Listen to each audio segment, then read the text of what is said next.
Itong si Bri ay may matinding pagkagusto at masasabi na nga ho nating obsesyon sa kanyang stepmother na malapit lamang sa kanyang edad.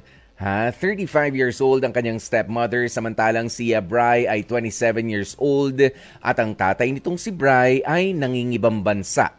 'Di ba? Nasa 50 plus na ang kanyang tatay. Tinanong natin kahapon kung kasama nga ba nitong si Bryce sa loob ng tahanan ng kanyang stepmother. Sabi niya kasama niya rin naman yung mga kapatid niya doon. Gustong-gusto pa rin nitong si Bry ang madrasta niya na itatago nga natin sa pangalang Jean. Tinanggihan na po siya, binasted na siya kumbaga dahil ako na stepmother mo eh. 'Di ba? Magkarelasyon na kami ng tatay mo. Pero ito pala ang revelasyon. May nangyari pala sila sa kanila ng isang beses nitong kanyang stepmother. Kaya sa ngayon mga kapatid, gabay po sa mga nakababatang mga tagapakinig ang kailangan natin kaya bago natin ituloy ang ating H2H Confessions. Anong mga napagtanto mo overnight doon sa ilang mga katanungan na ibinato ko sa iyo? Ikaw ba ay nalilinawan na o talagang gustong-gusto mo pa rin na mapasayo itong si Jean na karelasyon na ng tatay mo? Actually po, probably po hindi po ako nakatulog. Pero ano po, madami po tumatakbo sa isip. Sandali, Bri, medyo lumalabo yung linya natin. Medyo, hello po. Ayan. Okay, sige, isa pa. Kagabi po hindi po ako masyadong nakatulog. Madami po tumatakbo sa isip. Anong mga realizations mo? Ngayon nga po na mali nga po yung nagawa ko. Yes.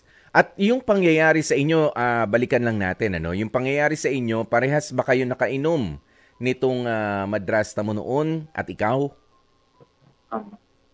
Opo. Parehas, nakargado ng alak. Po.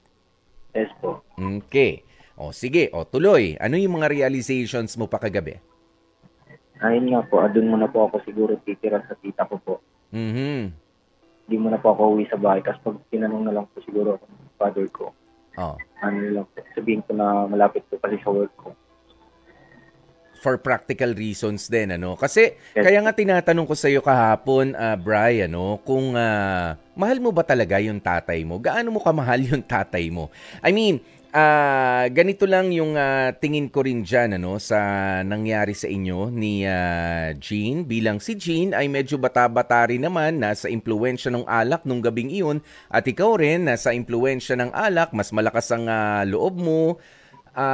Sige, nangyari na ang hindi dapat nangyari. Pero ako nga actually may tanong din ako ron sa madrasta mo 'di ba? Delikadesa na lamang. Hindi ka naging totoo, hindi naman ibang tao ang pinatulan mo kundi anak mismo nung karelasyon mo okay lang naman sa kanya o siya naman ay humingi rin ng sorry sa iyo, ng paumanhin.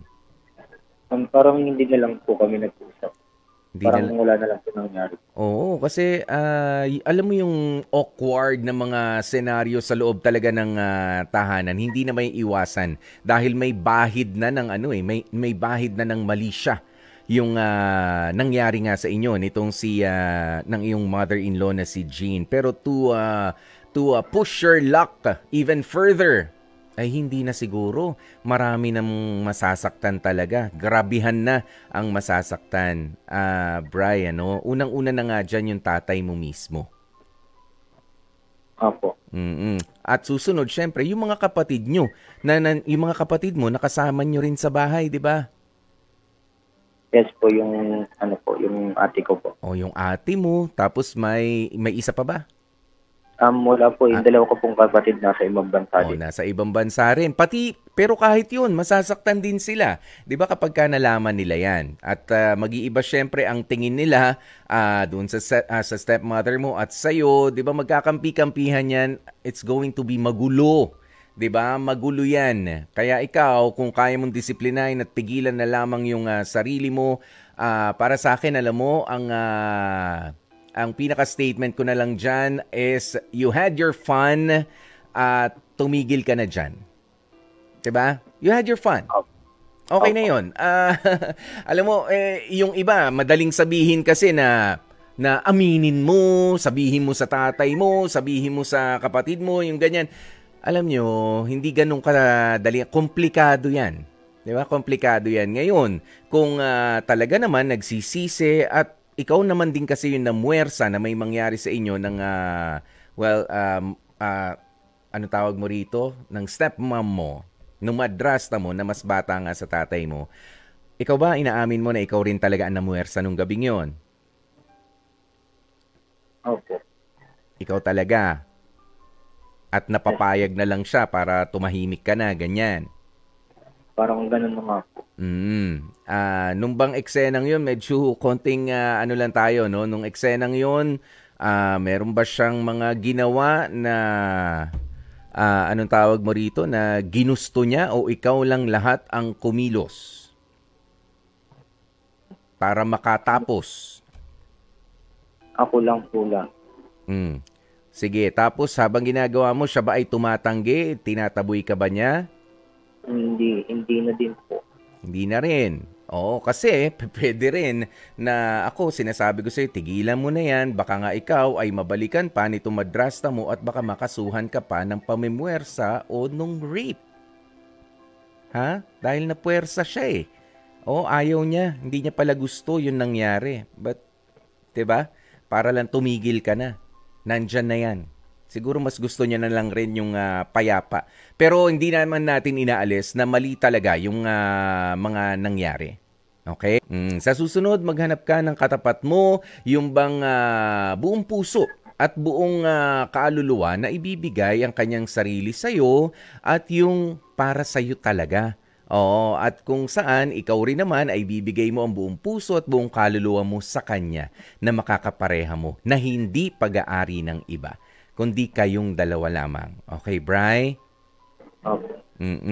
O sige, sa ngayon, sabi ko nga sa iyo, ipagdasal ng maigi yan. Kailangan na munang dumistansya. Pero hanggat maaari, magpatuloy pa rin naman sa buhay. At huwag mong hayaan na diktahan ng iyong maling nagawa nung mga nakaraang buwan, ng iyong maling pagnanasa sa iyong sariling madrasta, ang mga susunod mong desisyon sa buhay. Ha? Ang buhay natin, depende sa ating mga desisyon na gagawin bukas, mamaya, 'di ba? O pagkatapos ng pag-uusap na ito, doon nakasalalay kung magiging mas maayos ang ating kinabukasan. Hindi doon sa mali na nagawa natin kahapon. Ha, Bri? Opo, kuya po. Okay, maraming salamat. Sana nga ay nakatulong sa iyo ang programang ito, ang Heart to Heart. Ito po ang programa makausap ninyo ng puso sa puso, makikinig sa bawat detalye na kailangan namang pakinggan ng walang panghusga, bagkus pagtulong ang aming pong gusto na maiparating sa bawat kapatid nating mga nakikinig at mga nanonood.